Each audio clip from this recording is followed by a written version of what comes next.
Here's the Phipps Bend Industrial Park rules and regulations. Good morning. Monday, February 5th, 2024. Out here on Phipps Bend Trail. They've got a lot of wetlands out here.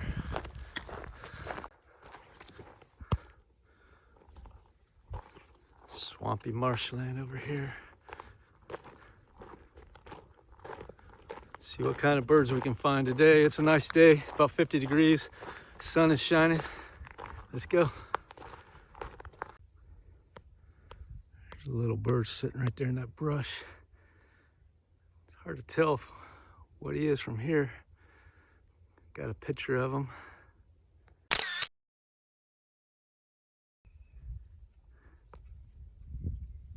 But there's a lot of little birds over in this brush. You hear them pecking around on the ground in the leaves.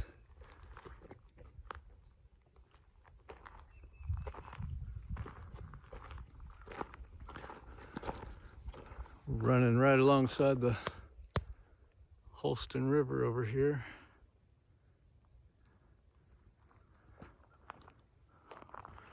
Where it makes a bend up here to the right. I guess that's why they call this Phipps Bend.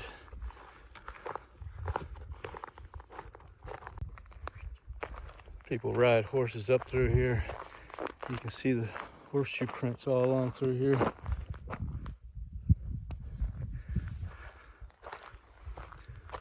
Oh, here's where the Holston makes the bend. Goes this way. Got all this swampy wetlands over here.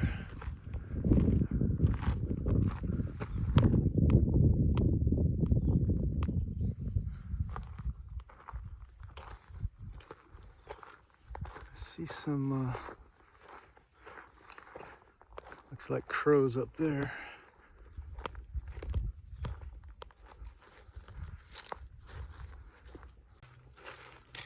Looks like the remnants of an old pier right here.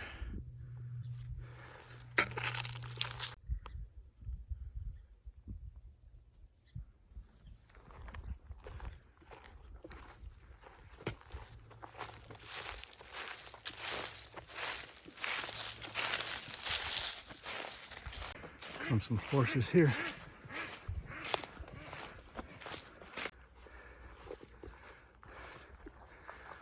They were coming around that corner pretty fast, like they were in a horse race or something.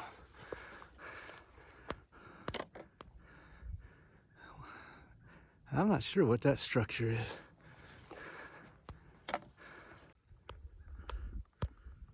From here it looks like there's a deer blind up in that tree right down there.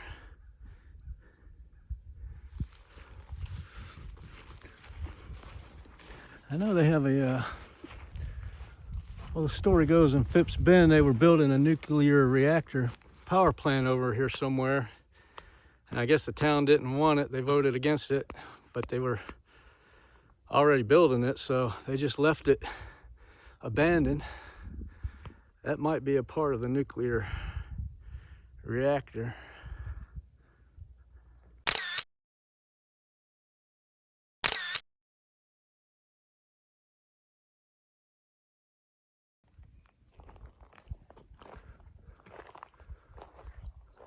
A lot of little birds flying down in here. I don't know if I can get a picture of one because they're so shy, I guess. They get in those bushes and you can't even see them. There's a bunch of them in there though.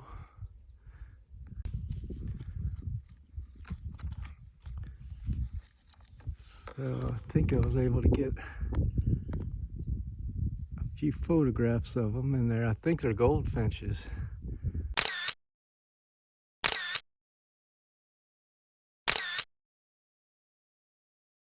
Looking through my telephoto, I see a lot of yellow, and the feathers pattern looks like goldfinches.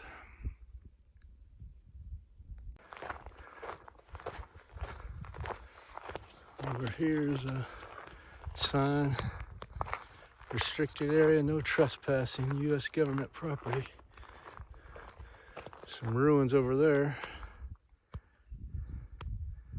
Yeah, that nuclear plant's somewhere up in there. Maybe we'll pass it by if we continue on this trail here.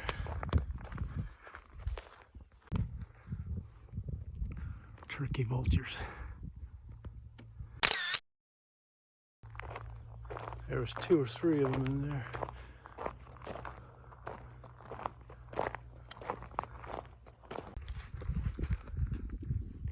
That's a big bird in there. Sitting on that branch in there. There he goes. That's a big old turkey vulture. And there goes another one. Those are big birds.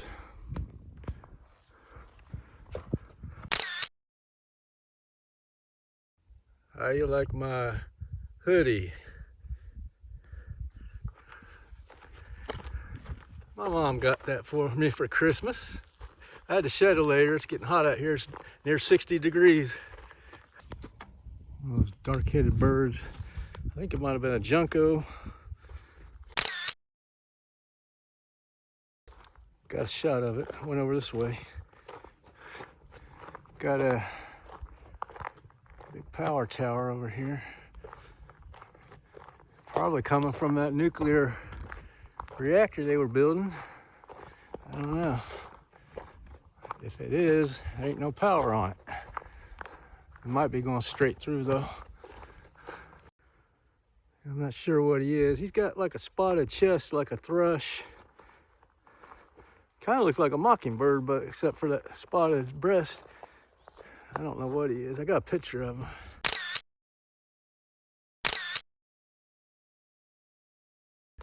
There's actually 2 towers over here. 1, 2.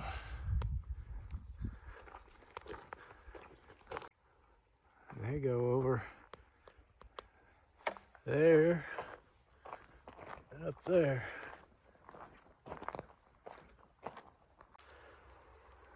Who goes fishing and leaves their chairs over there? Go down there and check that out.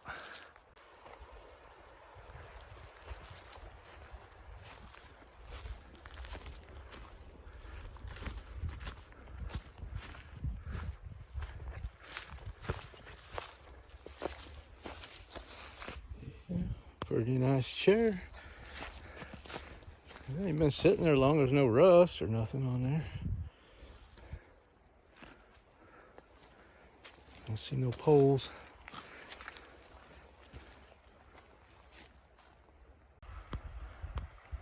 And the power towers over there. There's actually 3 of them. You'll see the 3rd one up here. We'll get back on the path. Somebody brought their Jeep down this little embankment here to fish at that spot right there.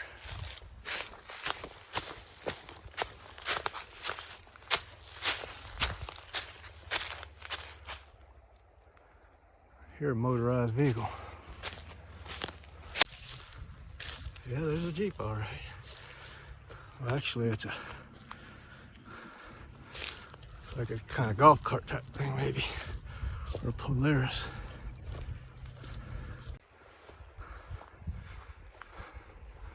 Walking under this 2nd tower here.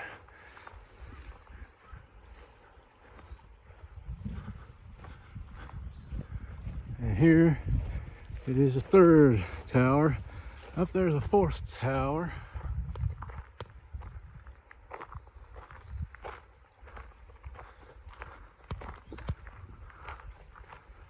They go all the way across the Holston River over there.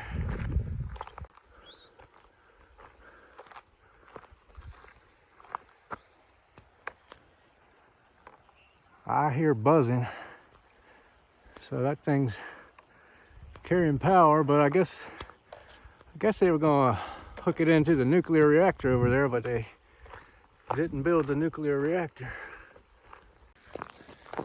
Yeah, that Jeep or whatever it was came out of here. It was doing a little four-wheel action going on in here, but I don't know if they were official or it said no motorized vehicles in here. And there was a gate, so I don't know who they are. There he goes.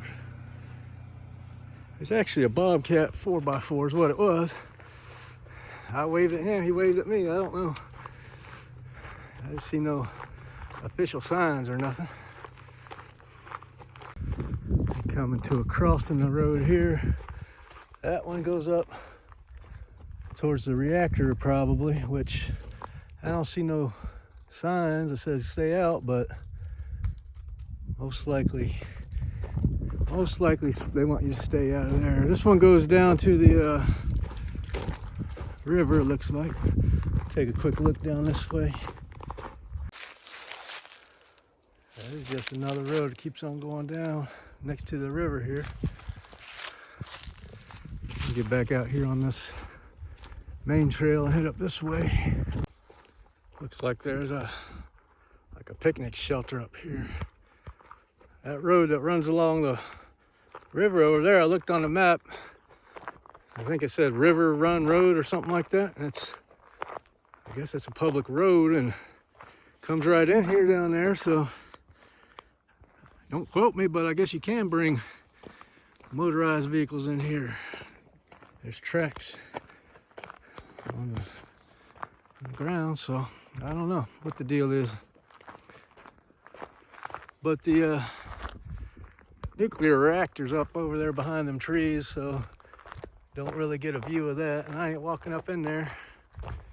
They're pretty strict on people trespassing over there. Some old railroad ties or something there. Some more wood. Old equipment. This looks like a shooting range.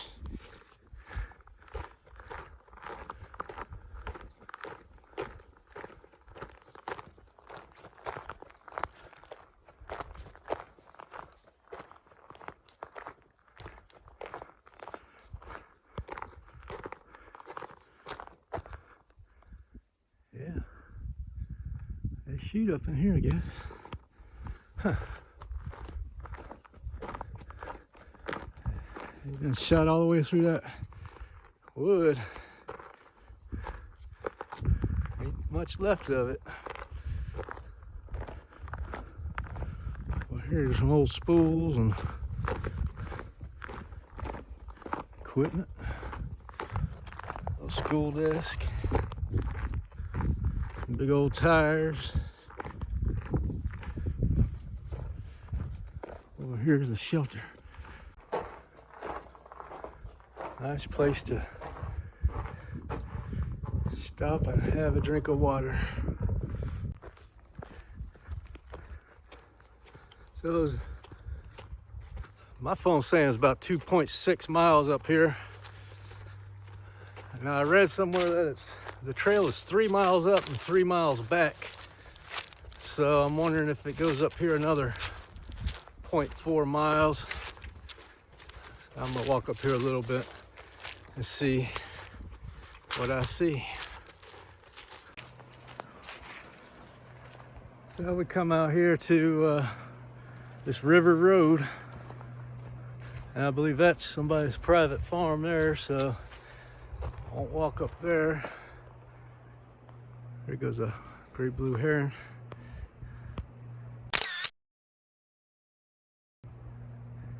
Let's walk down this river road a little bit. Yeah, so it's close to 3 miles. I guess this is the end of the trail. Almost 3 miles, probably 2 3/4, 2.8, something like that. So we'll walk down this river road and get back on the trail down here where it crossed. That great blue heron just popped out again and flew across the water. Sitting on the shore right there. They're coming back out here off of River Road and Getting back on the Phipps Bend Trail.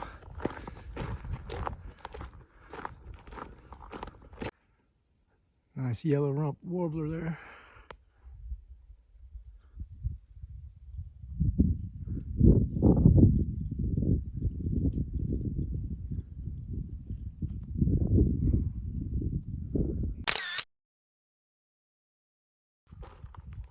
Watch one of those goldfinches over here.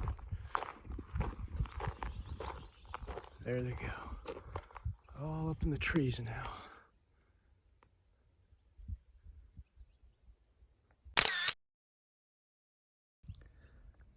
Goldfinches are loving this little swampy habitat right here.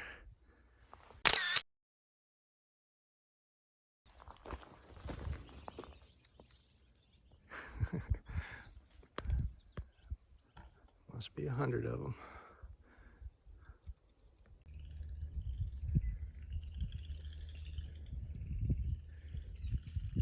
There's some frogs down in there.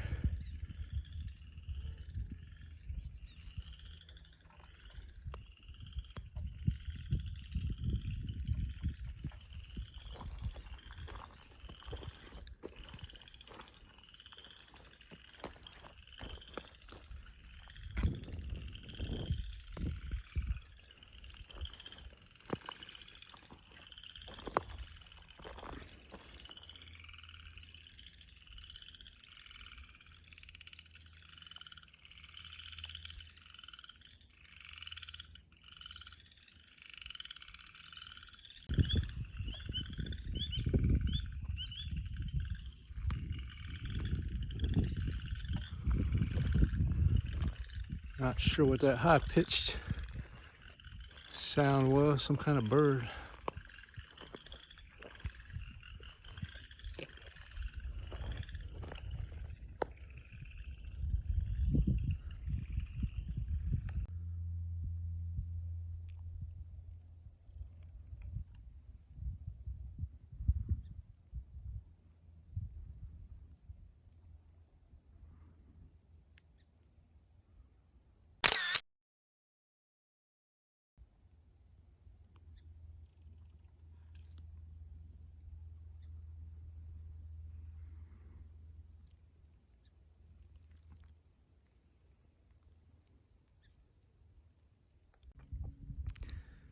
There's a great blue heron down there.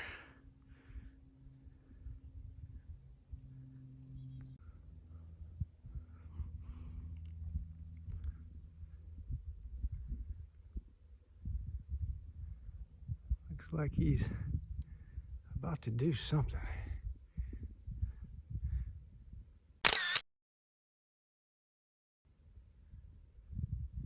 He's walking forward slowly. Perhaps he's sneaking up on something.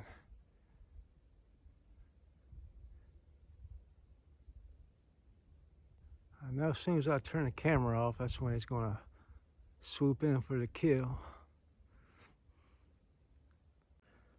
A white-throated sparrow there. A bunch of sparrows in this brush here.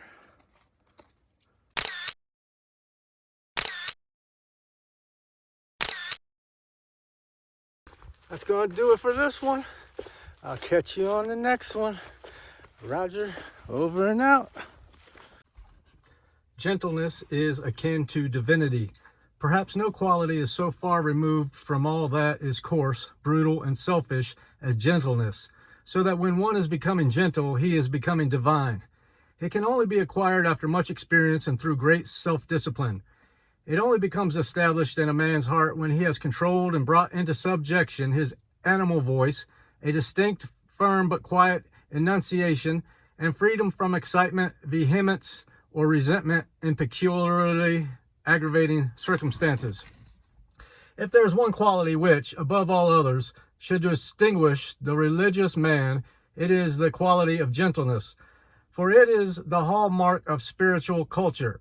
The rudely aggressive man is an affront to cultivated minds and unselfish hearts.